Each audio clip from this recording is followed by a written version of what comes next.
चलिए हम लोग क्लास 10th में एक एक्सरसाइज 8.1 में आपको पढ़ा रहे हैं। आज कौन सा चैप्टर है? 8.1 त्रिकोणमिति। कौन है? त्रिकोणमिति। बच्चों ध्यान से पढ़ना, त्रिकोणमिति। इसको आप बंद कर दो। चले हम लोग लगाते हैं। बहुत अच्छा सवाल है, इम्पोर्टेंट प्रश्न है। ठीक है, थोड़ा आवाज़ में प्रॉब्लम है, कमेंट बॉक्स में लिखना, मैं इसको सुधारूंगा। आवाज़ साफ दिखाई देना चाहिए। चले सवाल आ गया, सवाल को देखिए। 2 पार्ट में बांट देता हूँ, 3 पार्ट में। थोड़ा छोटा लिखेंगे। सबसे पहले नंबर यहाँ शुरू करेंगे। लिखा है सॉल्यूशन 3 cot A = 4। अब देखो फिर बेवकूफ बनाया। अब 3 नीचे जाएगा, यानी cot A = 4/3। तो हम लोग ट्रायंगल बना लेते हैं। ट्रायंगल में क्या सीखना है? एक कॉट क्या होता है? लाल बटे कक्का से चेक कर लेते हैं क्या है। जब लाल बटे कक्का लगाएंगे, नीचे बटे नीचे लाल बटे कक्का लिखेंगे तो आधार बटे लंब होता है। यहाँ लिख देते हैं हम लोग आधार बटे लंब। आधार आपको कितना है? 4। आधार कितना है? 4। लंब कितना है? 3। लंब आपका 3 हो जाएगा। ठीक है, अब चलते हैं हम लोग। आराम से tan की वैल्यू निकालना है, लेकिन जब साइन कॉस निकालना पड़ेगा तब तो हमें पाइथागोरस लगाना पड़ेगा। अब इसे निकाल लेते हैं, वहाँ यूज़ कर लेंगे। चलिए अब हम क्या काम करते हैं, इसे हम इरेज कर देते हैं। ठीक है, चलिए अब हम लोग लिखते हैं पाइथागोरस प्रमेय, मतलब यहाँ लिख देते हैं समकोण त्रिभुज। यहाँ लिख देते हैं समकोण त्रिभुज। नाम क्या दिया है? नाम आपको दे दे रहा हूँ। नाम क्या लिखा है? ध्यान से देख लेना। ABC त्रिभुज ABC में, जैसे पेपर में लगाना है उस तरह बता रहा हूँ। अब यहाँ क्या होगा आपको ध्यान से देखो, अच्छे से देखना आप। देखो क्या कर रहे हैं? पाइथागोरस। पाइथागोरस का फार्मूला क्या होता है? कर्ण का स्क्वायर, लंब का स्क्वायर और प्लस आधार का स्क्वायर।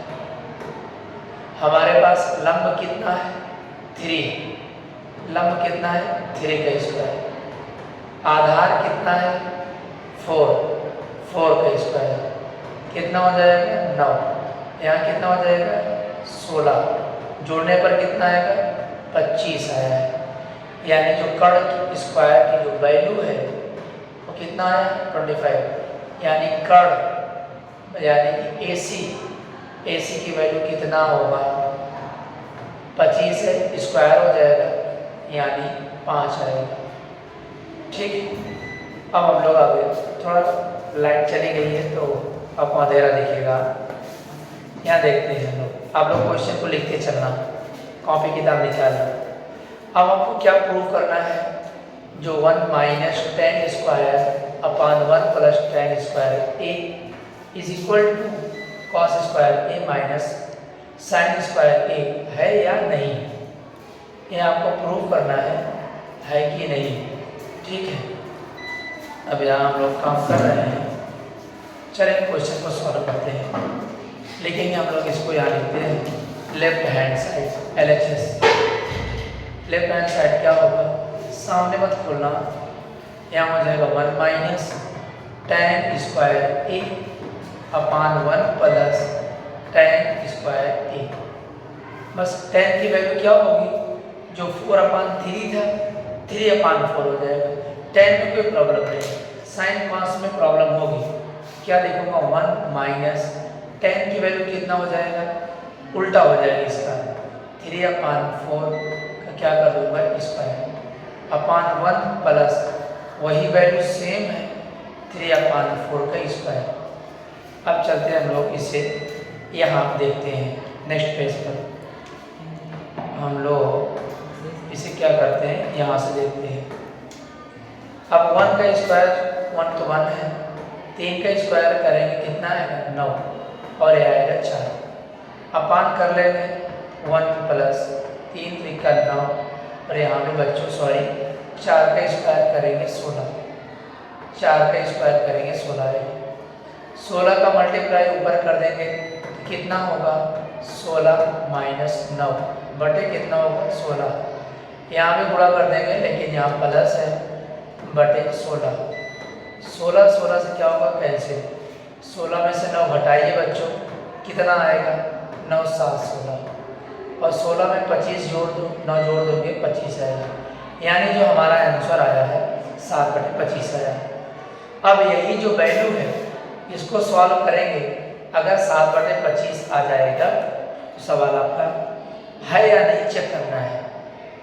चलिए अभी तो पता नहीं मुझे है कि नहीं है, कन्फर्म है कि नहीं है, मतलब left hand right hand equal है कि नहीं। हम इसे नेक्स्ट पेज पर देखते हैं। नेक्स्ट लाइट आ गई वो, अब हम लोग सवाल देखते हैं।